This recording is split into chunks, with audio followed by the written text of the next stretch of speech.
Hi, it's Dr. Donna. Welcome to week 24. What books did we read last week?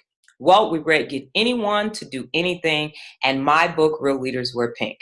Get Anyone to Do Anything is filled with a lot of techniques that you can leverage in order to accomplish the things in your life and your business. The one technique that resonated the most with me is if you want someone to do something big for you, you have to ask them to do something small first. And the reason why is if they commit to doing something small, then you'll have a greater chance of them committing to doing the larger project.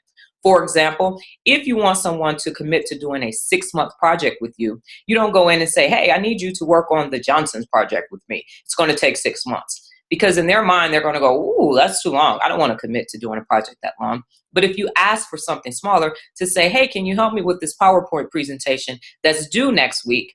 The chances of you getting them to sign up for the bigger project increases immensely. I highly recommend reading that book if you're having problems where you can't tell if people are being honest with you, how they feel about you, if they like you, if you want them to commit to doing projects, then this book is for you. Now, it is 180 pages, so you are going to get a little bored sometimes because some of the information is a little dry. But overall, I do recommend this book. Now on to my book, Real Leaders Wear Pink. I wrote this book in 2009, and I did it because I believe that everyone is a leader. Whether you're in charge of the PTA or CEO of a Fortune 100 company, everyone has the opportunity to lead, especially if you're parents or if you're in an authoritative position, you need to have some leadership tools. And that's what this book is all about. Real Leaders Wear Pink is a leadership reference guide. I have used my 20-something years of leadership experience to let you see from my perspective all of the mistakes that I've made, the success that I've had is all captured in this book. The best thing about this book is that you don't need to read it from cover to cover. It is in sections, 8 sections, and if you need to be effective, then you read the effective section. If you want to focus on being authentic, then you read the authentic section. But this is a reference guide. It is not a book that you just read once and you put down. You can refer to it often.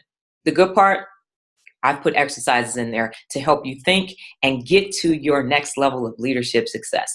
I highly recommend Real Leaders Wear Pink. I think it's an awesome book. I read it at least once a year. And from what I'm told, people call it the Leadership Bible. How cool is that? What books are we going to read this week? Well, we have an audio, The Magic of Believing, and then we haven't talked about wealth in a while, and so I want us to talk about it now. And this book is called How Rich People Think, and it's by Siebold. It's a great book.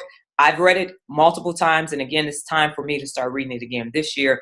I believe that if you want to be wealthy and you want to be successful, then you have to study those that have achieved the level of wealth and the level of success that you want. This book gives you that information.